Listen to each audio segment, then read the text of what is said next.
دن بھر سکرینز کی سامنے گزارنے اور مسلسل سکرولنگ کرنے اور درجنوں نوٹیفیکیشنز چیک کرنے کے بعد ہم سب نے کبھی نہ کبھی وہ ایک شدید قسم کی ذہنی تھکاوٹ محسوس کی ہوگی۔ جی بالکل ایسا لگتا ہے جیسے دماغ کا سارا ایندھن ہی ختم ہو گیا۔ صحیح بات ہے۔ اور آج کے اس تفصیلی جائزے میں ہم دراصل اسی مسئلے کا ایک ایسا حل تلاش کرنے کی کوشش کر رہے ہیں جو عام روایتی مشوروں سے ذرا ہٹ کر ہو۔ بالکل، اور آج ہمارے سامنے جو مواد موجود ہے وہ ایک بہت ہی دلچسپ تحریر ہے جس کا عنوان ہے بدلتی دنیا میں لازوال ایمان، یعنی timeless faith in a changing world. جی، اور شروع کرنے سے پہلے یہ واضح کرنا بہت ضروری ہے کہ ہمارا مقصد یہاں کسی خاص عقیدے یا نظریے کی تبلیغ کرنا نہیں ہے۔ صحیح۔ ہم صرف اس لیے یہاں بیٹھے ہیں کہ اس تحریر میں جدید دور کی پریشانیوں اور ان کے حل کے حوالے سے جو زبردست دلائل دیے گئے ہیں ان کا ایک غیر جانبدارانہ تجزیہ کر سکیں۔ بالکل، ہمارا فوکس صرف ان خیالات کے گہرے مطالعے پر ہے۔ تو آج کا مشن یہ سمجھنا ہے کہ اس پاگل کر دینے والی تیز رفتار دنیا میں جہاں ہر چیز ہماری توجہ کھینچنا چاہتی ہے، ہم اپنی ذہنی صحت اور اپنے اصولوں کو کیسے بچا سکتے ہیں۔ تو چلیں اس دلچسپ موضوع کی تہیں کھولتے ہیں۔ یہ واقعی ایک ایسا موضوع ہے جو ہم سب کی روزمرہ زندگی سے براہ راست ٹکراتا ہے۔ دیکھیں، اگر ہم اس تحریر کے ابتدائی حصے پر ہی غور کریں تو مصنف نے موجودہ دور کو محض ایک تیز رفتار دنیا نہیں کہا۔ اچھا، تو پھر کیا کہا ہے؟ اسے ایک سراب قرار دیا ہے۔ یہ ایک بہت ہی گہری بات ہے۔ ہم ایک ایسے دور میں جی رہے ہیں جہاں ہر طرف سوشل میڈیا اور مختصر ویڈیوز کا شور ہے۔ ریلز اور شارٹس کا ایک نہ ختم ہونے والا سلسلہ۔ بالکل، ہم سوچتے ہیں کہ ہم دنیا سے جڑے ہوئے ہیں، لیکن مواد کے مطابق یہ مسلسل شور دراصل کچھ نئے اور سنگین چیلنجز کو جنم دے رہا ہے۔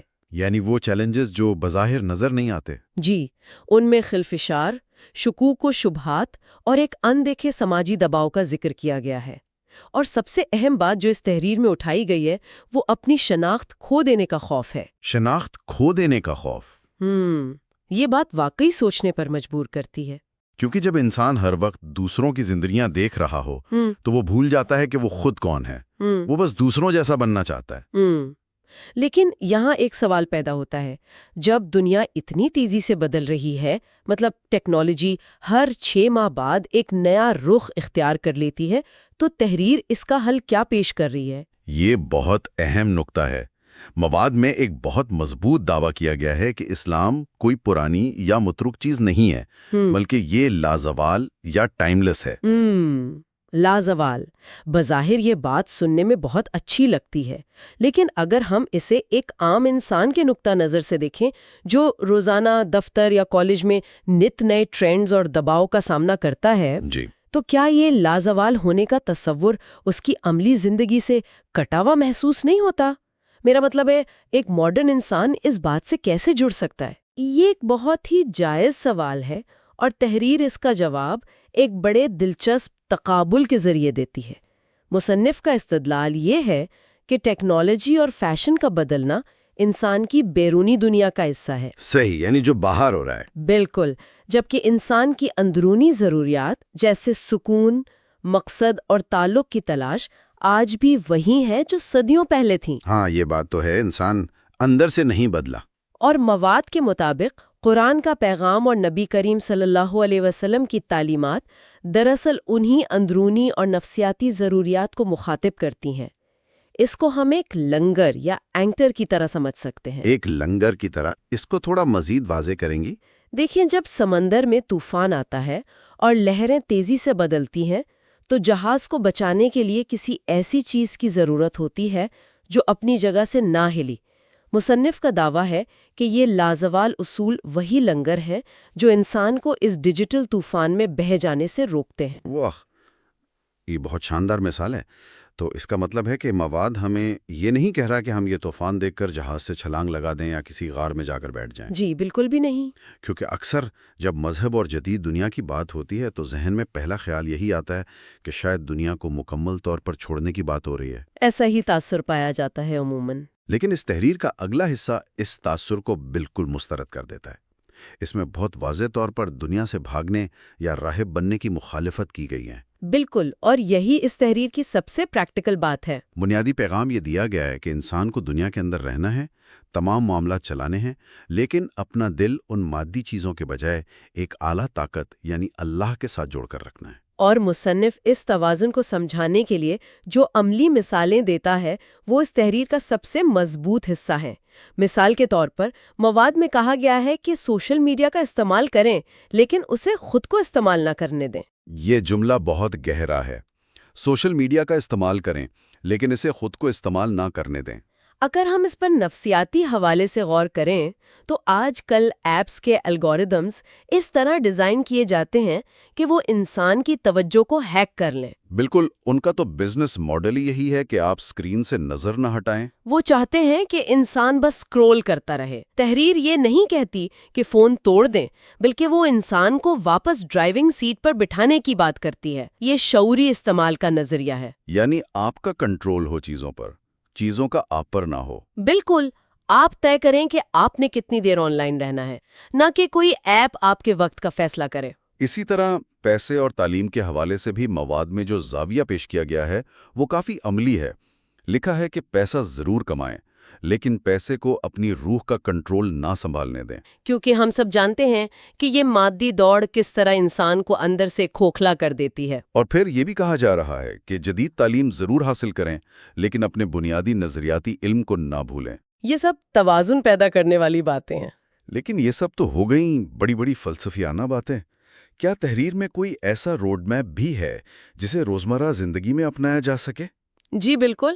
کیونکہ خیالات کتنے ہی اچھے کیوں نہ ہوں، جب تک ان پر عمل کرنے کا طریقہ نہ ہو وہ صرف خیالات ہی رہتے ہیں۔ اس حوالے سے مواد نے روزمرہ کی کچھ عادات کی ایک باقاعدہ فہرست دی ہے، اور حیران کر دے طور پر یہ کوئی بہت مشکل کام نہیں ہے۔ اچھا، تو وہ عادات کیا ہیں؟ ان میں وقت پر نماز ادا کرنا، روزانہ کم از کم ایک صفحہ قرآن پڑھنا، والدین کا احترام، کاروبار میں دیانت داری، نگاہیں نیچی رکھنا اور زبان کی حفاظت کرنا شامل ہے۔ بظاہر تو یہ بالکل روایتی مذہبی احکامات لگتے ہیں۔ لیکن اگر ہم انہیں آج کے جدید مسائل کے تناظر میں دیکھیں تو یہ سب ایک زبردست اینٹیڈوٹ یا تریاک کا کام کرتے ہیں۔ اس بات کو تھوڑا مزید کھولتے ہیں۔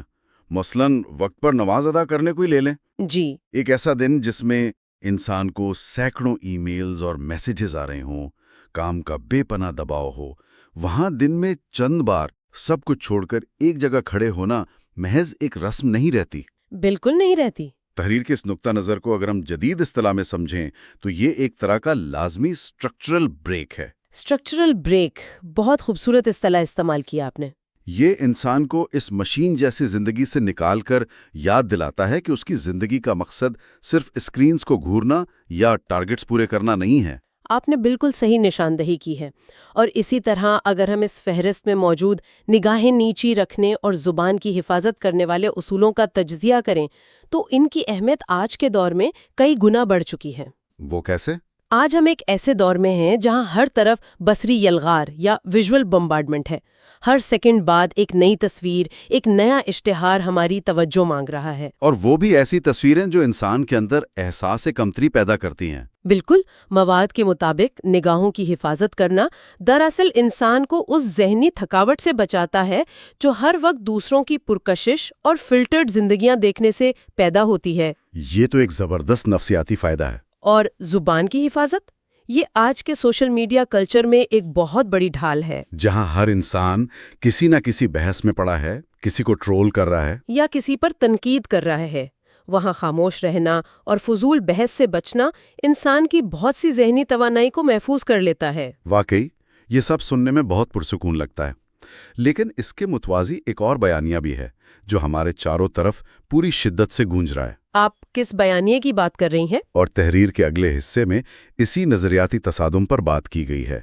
مواد جدید دنیا کے پیغام اور اسلامی اصولوں کا ایک بہت واضح موازنہ پیش کرتا ہے۔ جی، وہ موازنہ بہت چشمکشا ہے۔ آج کل ہر فلم، ہر گانا، ہر اشتہار کا ایک ہی پیغام ہے: اپنی خواہشات کے پیچھے چلو اور صرف اسی زندگی کے مزے لو، کیونکہ زندگی ایک بار ملتی ہے۔ YOLO culture. بالکل، یو اونلی لیو ونس۔ لیکن اس کے بالکل برعکس اسلامی تعلیمات جیسا کہ اس تحریر میں دعویٰ کیا گیا ہے، کہتی ہیں کہ اپنی خواہشات پر قابو رکھو اور یہ زندگی ایک امتحان ہے۔ یہ دو بالکل متضاد نظریات ہیں۔ تو یہاں میرا سوال یہ ہے کہ کیا یہ نظریہ کہ انسان اپنی خواہشات کو دبا کر رکھے اسے گھٹن کا شکار نہیں کر دے گا؟ کیا جدید نظریہ انسان کو زیادہ آزادی نہیں دیتا؟ یہ اس پوری بحث کا ایک بہت ہی دلچسپ پہلو ہے اور مصنف نے اس پر بڑی گہری دلیل دی ہے۔ بظاہر خواہشات کے پیچھے چلنے کا نظریہ بہت پرکشش اور آزادی کا احساس دلانے والا لگتا ہے۔ بالکل، کوئی بھی یہی سوچے گا کہ جو دل میں آئے وہ کرو۔ لیکن جدید نفسیات بھی اب یہ ماننے لگی ہے کہ انسانی خواہشات کی کوئی حد نہیں ہوتی۔ جب ایک خواہش پوری ہوتی ہے تو دوسری جنم لیتی ہے۔ وہ ایک نہ ختم ہونے والی سائیکل بن جاتی ہے۔ مصنف کے مطابق یہ آزادی نہیں بلکہ ایک ایسی دوڑ ہے جس کی کوئی فنش لائن نہیں ہے۔ یہ مسلسل انسان کو بے چینی اور عدم اطمینان میں مبتلا رکھتی ہے۔ تو اس کے مقابلے میں امتحان والا نظریہ کیسے مدد کرتا ہے؟ اس کے برعکس، جب تحریر یہ کہتی ہے کہ اپنی خواہشات پر قابو رکھو اور زندگی کو ایک امتحان کے طور پر دیکھو، تو یہ دراصل توقعات کو حقیقت پسندانہ بناتی ہے۔ یعنی اگر ہم یہ مان لیں کہ یہ دنیا مکمل سکون کی جگہ نہیں بلکہ ایک ٹیسٹنگ گراؤنڈ ہے، تو پھر جب بھی کوئی مشکل آئے گی یا کوئی خواہش پوری نہیں ہوگی تو انسان ڈپریشن میں جانے کے بجائے اسے اس امتحان کا ایک حصہ سمجھے گا۔ بالکل، وہ سمجھے گا کہ یہ تو ہونا ہی تھا۔ اس نظریے سے تو واقعی ایک خاص قسم کی جذباتی مضبوطی یا ایموشنل ریزیلینس پیدا ہوتی ہے۔